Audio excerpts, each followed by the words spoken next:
Olá, eu sou o professor Luciano de Giampietri e na aula de hoje de Algoritmos e Estruturas de Dados 1, nós falaremos sobre matrizes. Em particular, nós vamos destacar matrizes bidimensionais, mas a gente sabe que matrizes podem ter duas ou mais dimensões. O que é uma matriz bidimensional, né? É um conjunto de elementos, ou uma tabela, composta por m linhas e n colunas. A gente utiliza matrizes em computação para diferentes fins e para gerenciar diferentes tipos de dados. Dados numéricos, imagens podem ser representadas como uma matriz de pixels e assim por diante. Como que a gente faz para criar uma matriz em C? A gente vai inicialmente usar uma sintaxe muito parecida com aquela que a gente usou numa das primeiras aulas para criar um arranjo na linguagem C, né? A sintaxe é bastante parecida, a diferença é que a gente vai adicionando dimensões aí entre colchetes. Então, nesse exemplo, a gente está criando uma variável chamada matriz 1, que é uma matriz de inteiros e que tem duas linhas e três colunas. A atribuição de valores dentro dessa matriz, bem como a consulta a valores, é feita utilizando colchetes, né, um par de colchetes para cada dimensão e o índice da respectiva dimensão entre colchetes. Então, nesse exemplo aqui, a gente está colocando o valor 1 na posição 00 da matriz, o valor 2 na posição 01 e assim por diante. Né? Do ponto de vista do usuário, né, o que a gente enxerga com essa matriz é essa representação gráfica aqui de duas linhas e três colunas. Porém, na memória, o que acontece é um pouquinho diferente. Né?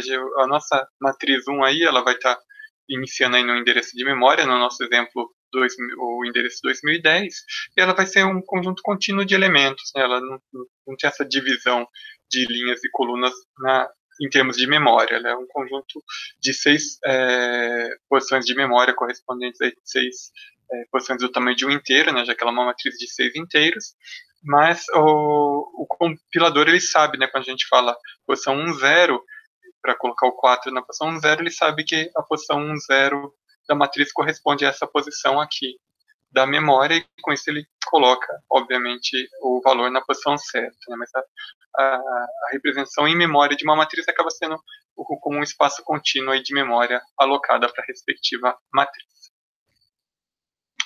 Assim como a gente tinha visto quando a gente implementou arranjos na linguagem C, existe uma maneira alternativa de se fazer isso. Quando a gente trabalhou com arranjos, ao invés de criar diretamente um arranjo de inteiros, por exemplo, a gente criou um arranjo de ponteiros. E daí a nossa variável, na verdade, ela era um ponteiro para inteiros, e na memória apontada por ela que a gente tinha, de fato, o nosso arranjo, né, um conjunto de vários inteiros. A ideia para matrizes é semelhante, a única coisa é que a nossa matriz acaba sendo um conjunto de arranjos, né? Ela acaba sendo um arranjo de arranjos.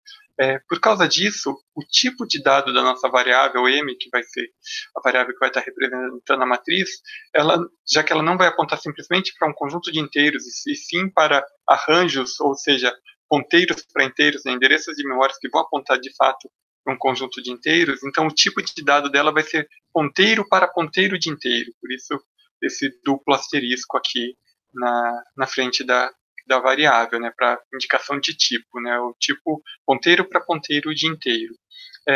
Obviamente, um ponteiro para inteiro, um ponteiro para ponteiro de inteiro guardam referências de memória, endereços de memória, né. Então, a gente criou essa variável aqui, eu vou já chamar uma malloc, daí o malloc vai alocar um espaço de memória. Nesse caso aqui é um espaço de duas posições de memória para guardar ponteiros para inteiros, para guardar dois arranjos aqui dentro, né? Na verdade, para guardar referência a dois arranjos. Por quê? Aqui eu estou querendo representar justamente uma matriz 2 por 3, que nem no exemplo anterior. Então, cada posição desse arranjo vai estar representando, correspondendo a uma linha, né? Então, é uma matriz de duas linhas, e cada coluna vai estar aí dentro desse arranjo. Então, em termos de memória, o que a gente tem por enquanto é o malloc, né, alocando memória do tamanho de dois ponteiros para inteiros. O retorno do malloc foi guardado aqui na nossa variável m. E agora eu vou criar cada um dos meus arranjos, né, que no caso vão ser dois, de tamanho 3, para corresponder justamente às três posições aí da nossa matriz, né? Era uma matriz de duas linhas por três colunas, então a cada iteração do meu for eu vou criar um arranjo aí de que seria, né, o equivalente às 3 colunas, então um arranjo de 3 posições, então de 3 vezes o tamanho de um inteiro, o retorno da primeira execução, né, para ser guardado na posição 0 aqui do meu arranjo de arranjos, e na segunda iteração do meu for, eu vou criar, né, mais um arranjo de 3 posições, e o endereço dele vai ser guardado aqui no meu arranjo de arranjos. Então, a representação gráfica aqui da nossa memória, da nossa matriz vai ser essa, né? A gente tem a variável m, que ela tem um ponteiro para um arranjo de arranjos, e cada posição do arranjo vai estar apontando aí vai corresponder ao endereço de um conjunto de inteiros, de um arranjo de inteiros que foram alocados todos com um malloc. Apesar da representação gráfica ficar um tanto mais confusa, né, maior, agora a gente tem diferentes blocos de memória alocada, o acesso a essas posições é feito da mesma forma que a gente faria para outra representação, né? A gente usa os índices de linha e de coluna, e com isso acessa cada um dos elementos e coloca os valores que a gente quer, ou consulta os valores da respectiva posição da nossa matriz.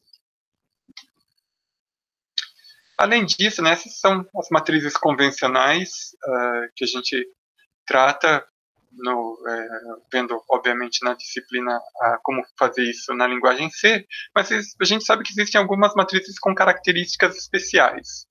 E o que a gente vai discutir hoje e também na próxima aula é como implementar algoritmos que manipulem de alguma forma mais específica essas matrizes, né? Dependendo da característica, a gente pode implementar um algoritmo que seja mais inteligente, mais eficiente, ou em processamento, ou em uso de memória para essas matrizes.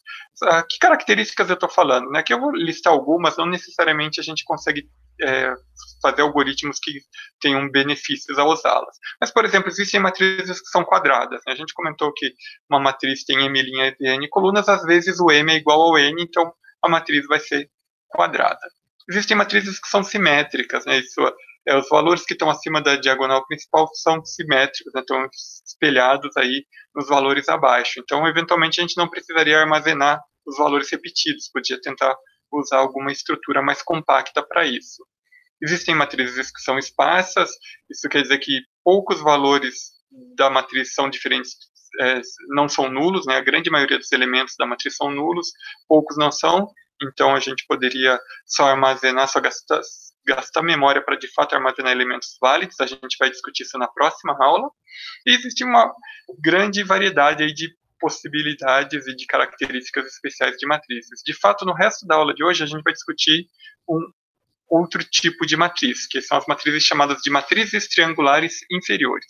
O que são essas matrizes? São matrizes nas quais todos os elementos acima da diagonal principal são nulos, né? Todos os elementos que estão aqui marcados com cinza, eles são nulos, e por causa disso a gente pode fazer uma implementação sabendo isso, considerando isso, que não gaste memória, né, não use memória para armazenar os elementos sabidamente nulos, se a nossa aplicação tiver, obviamente, só tratando de matrizes triangulares inferiores.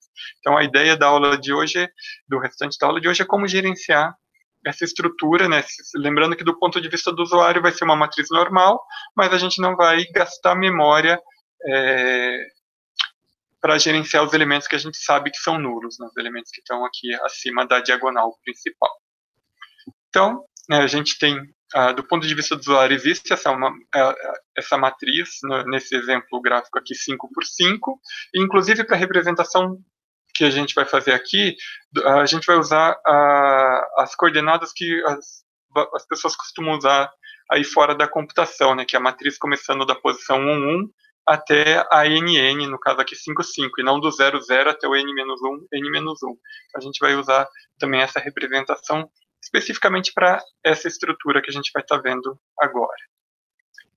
A ideia aqui, né, da nossa representação de matrizes triangulares inferiores é só gastar memória para representar os elementos que podem não ser nulos, ou seja, da diagonal principal para baixo. No nosso exemplo dessa matriz 5 por 5, ela tem 25 elementos, a matriz como um todo, porém apenas 15 deles podem ter valores diferentes do nulo, do zero.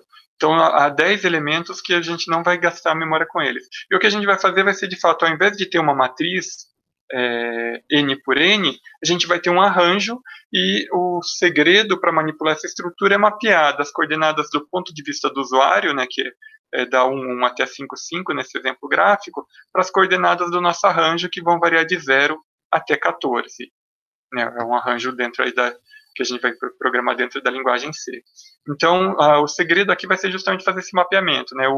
A posição 1, do ponto de vista do usuário, vai ser a posição 0 do nosso arranjo, a posição 2, 1 vai ser a posição 1, e assim por diante, né? Então, ao longo do restante da aula de hoje, a gente vai discutir como fazer esse mapeamento e, obviamente, também como criar esse arranjo, como gerenciá-lo.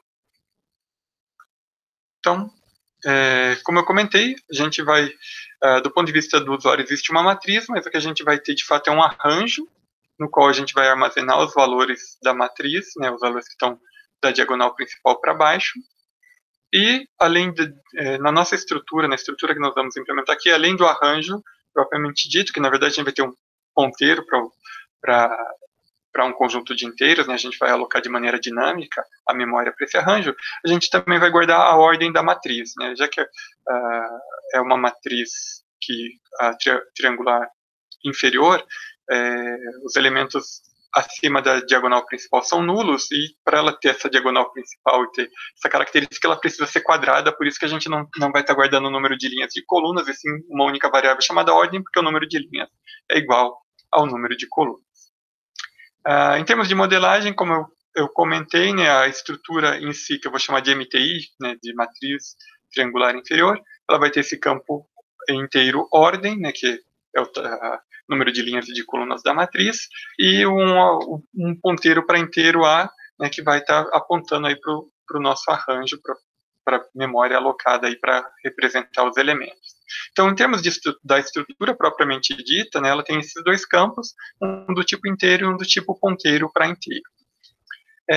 Que funções a gente vai implementar? Né? Do ponto de vista do usuário, tipicamente quando alguém usa uma matriz, o que ele precisa fazer é criar uma matriz, né, que até eu coloquei aqui um exemplo de ele dar um 1000 numa matriz, né, fazendo uma analogia aí com Java. Ele quer fazer uma atribuição, né, numa posição da matriz, e ele quer consultar um valor que está dentro da nossa matriz. Então, são as três funções que a gente vai implementar para que, do ponto de vista do usuário, a matriz tenha as coordenadas linha e coluna, valendo de 1 até NN, mas do nosso ponto de vista, né, dentro da nossa implementação, a gente vai ter um arranjo aí para guardar os elementos válidos, né, os não nulos, da nossa estrutura. Então, vamos começar pela primeira função, que é a inicialização. O que a gente precisa fazer?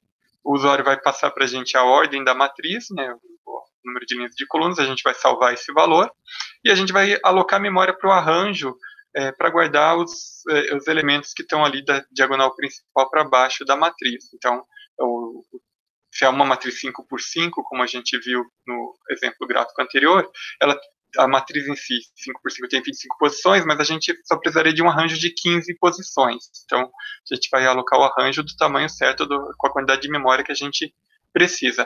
E, além disso, a gente vai colocar zeros em cada uma das posições do nosso arranjo, lembrando, né, que em algumas linguagens de programação como o Java, quando você cria um arranjo ou uma matriz, ele já coloca, de inteiros, ele já coloca zero em todas as posições, né? Ele sempre coloca o valor padrão para o respectivo tipo. Na linguagem C, não. Quando você dá uma lock, o conteúdo que está dentro daquela memória é o que já estava antes de você ter alocado a memória para você. Então, é importante a gente colocar zero aí se a gente não sabe se o usuário vai ou não fazer isso, para não ter uma matriz com valores aí estranhos, né, os valores que já estavam na memória.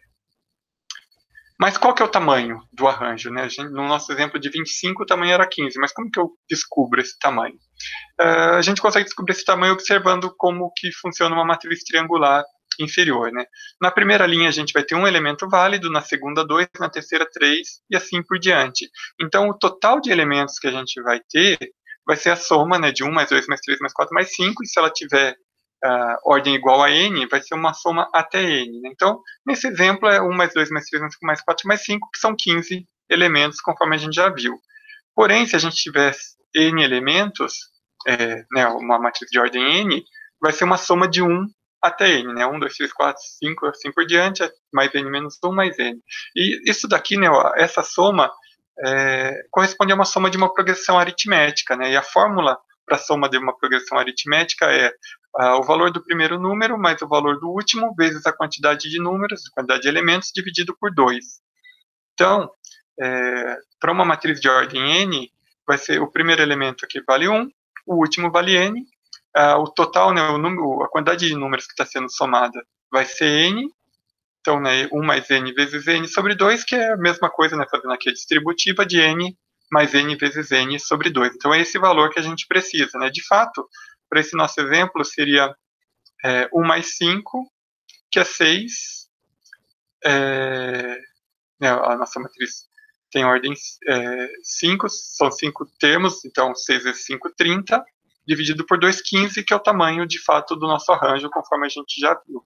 E para um n qualquer, n mais n vezes n, tudo isso dividido por 2. Então, a nossa inicialização, ela vai receber a referência de memória de uma MTI, né, de uma matriz triangular inferior, o n, que é a ordem da nossa matriz, vai colocar esse n no campo ordem, vai calcular o número de elementos pela fórmula que a gente acabou de ver de soma de PA, n mais n vezes n, tudo isso dividido por 2, alocar a memória para o número de elementos vezes o tamanho de um inteiro, né, uma memória na qual caiba número de elementos inteiros, aloca essa memória, né, o malloc retorna para a gente o endereço no qual a memória foi alocada, nesse exemplo aqui 5.000, e daí o que falta para a gente fazer é colocar 0 em cada uma das posições do nosso arranjo, então, variando aí o i de 0 até enquanto ele for menor do que o número de elementos, a gente coloca 0 em cada uma das posições do nosso arranjo. Essa era uma das funções, a gente falou que vai implementar 3, né, a inicialização que foi implementada, a atribuição de valores e a consulta a valores. Para atribuir o valor, o usuário vai passar para a gente qual é o endereço, né, da estrutura que vai ser, que a gente está fazendo a atribuição, a linha e a coluna, né, que ele quer que a gente coloque o valor, e o valor que ele quer que seja colocado.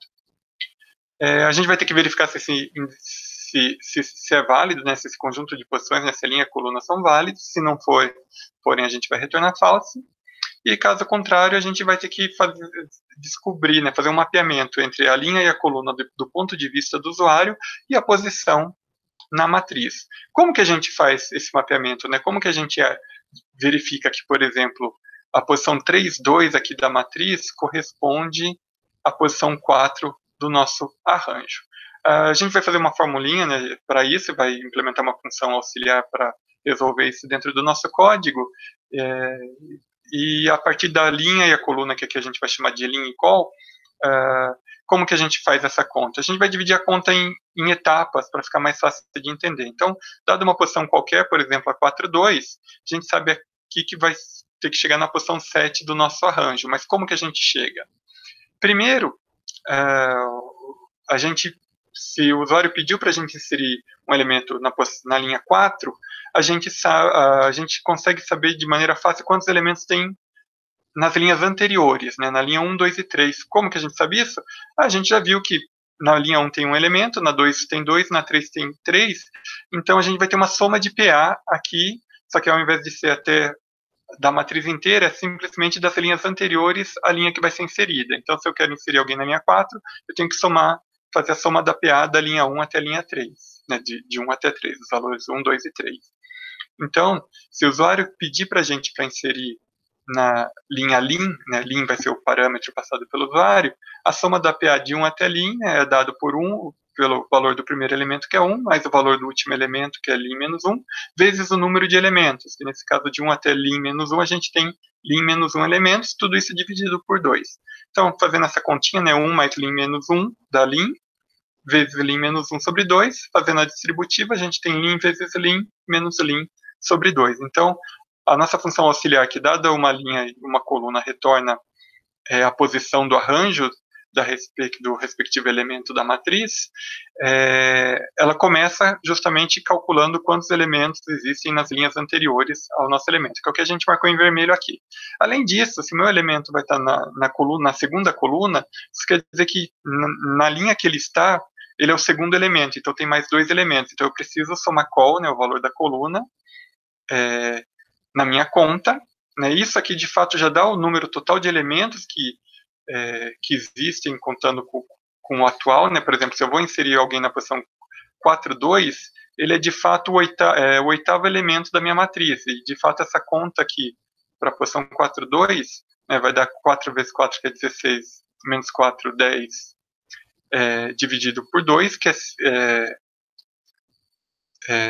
perdão, 4 vezes 4, 16, menos 4, 12, dividido por 2 dá 6, não 10, como eu tinha dito. Então, 6 mais 2, que é a posição da coluna, quer dizer que ele é o oitavo elemento, mas a gente não pode esquecer que os nossos arranjos, né, em computação, eles começam da posição 0. Então, o elemento da posição 4,2 não deve ficar na posição 8 do arranjo. Ele é o oitavo elemento, mas o oitavo elemento fica na posição 7 do arranjo. Por isso a gente desconta 1, e com isso, de fato, a gente chega na posição correta de cada elemento. Então, na hora de atribuir, a gente vai usar essa função auxiliar que a gente acabou de implementar, chamada retorna posição. A função de atribuição, ela recebe a linha, a coluna nas quais a gente vai fazer a atribuição, o valor que vai ser atribuído e um ponteiro para a nossa estrutura MTI. Nessa primeira linha, a gente vai verificar se essas coordenadas são válidas, né, se o lin e o col são válidos, e a gente está fazendo isso aí em relação à ordem da matriz, né, a gente está considerando que as posições válidas do ponto de vista do usuário vão de 1 até NN, ou ordem, né, que a gente chamou de ordem o campo. Então, se for menor do que 1 ou maior do que ordem, está errado. E essa última condição que está sendo colocada aqui é justamente para verificar se o elemento que vai ser inserido está ou não dentro da área válida da matriz triangular inferior, né? O que está em cinza aqui, que é acima da diagonal principal, são as posições inválidas. E se a gente observar aqui graficamente, a diagonal principal ocorre quando a linha é igual à coluna, e as posições inválidas ocorrem quando a coluna, né, o valor da coluna é maior do que o valor da linha. Então, se o valor da coluna for maior do que o valor da linha, o elemento está fora da matriz triangular inferior, está fora da área válida, então por isso a gente não vai fazer atribuição. Caso contrário, a gente pode fazer atribuição, daí a gente usa a função que a gente acabou de implementar, chamada retorna posição, para descobrir qual é a posição no arranjo correspondente à linha e col, e daí faz a atribuição na respectiva posição do arranjo, né?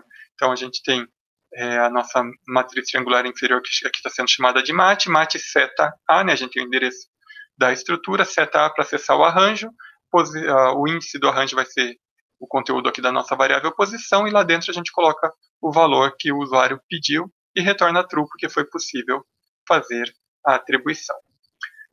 Como próxima função aqui das matrizes triangulares inferiores, tem a consulta a um valor feita pelo usuário, né? O usuário pergunta para a gente qual é o valor que está numa dada posição da matriz MTI, e lembrando que a posição do ponto de vista dele, é uma linha e uma coluna, valendo de 1 até NN.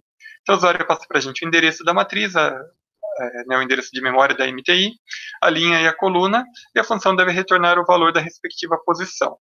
Se as coordenadas estiverem acima da diagonal principal, ou seja, dentro da matriz, pensando ali numa matriz N por N, mas fora da MTI, dos valores válidos da matriz triangular inferior, a gente vai retornar 0, porque essa é a região da matriz que a gente não precisa colocar valor nenhum, porque a princípio ela só tem valores nulos. Então, nesse caso, a gente retorna 0. Por outro lado, se a coordenada estiver dentro dos valores válidos da MTI, daí sim a gente usa a nossa função auxiliar para descobrir qual é a posição do arranjo correspondente à posição passada pelo usuário, e retorna esse valor, né, o respectivo valor do arranjo para o usuário. Então a gente vai chamar essa função aqui de valor da matriz, né, que retorna inteiro o respectivo valor da matriz, recebe a linha, a coluna e o endereço da MTI. Se a linha e a coluna forem inválidos, no sentido de estarem fora do intervalo possível de 1 até ordem, o NN, daí a gente retorna -1, significando aí um erro, né? Obviamente tem que ser combinado o que é o símbolo de retorno de erro para o usuário. Caso contrário, daí a gente separa naquelas duas condições, de As coordenadas, a princípio, são válidas do ponto de vista da matriz, mas estão acima da diagonal principal, ou seja, o índice coluna é maior do que o índice linha. Se isso acontecer, a gente vai retornar zero, que corresponderia aos elementos aqui fora da matriz triangular inferior. E caso contrário, a gente usa a nossa função auxiliar retorna à posição para descobrir qual é a posição do arranjo correspondente a essa linha e essa coluna, e retorna o valor que está guardado no nosso arranjo para o usuário. Então, com isso, a gente encerra a aula de hoje. Na próxima aula, a gente ainda vai estar falando de um tipo de matriz especial, que é chamada de matriz esparsa. Muito obrigado por assistirem e até a próxima aula.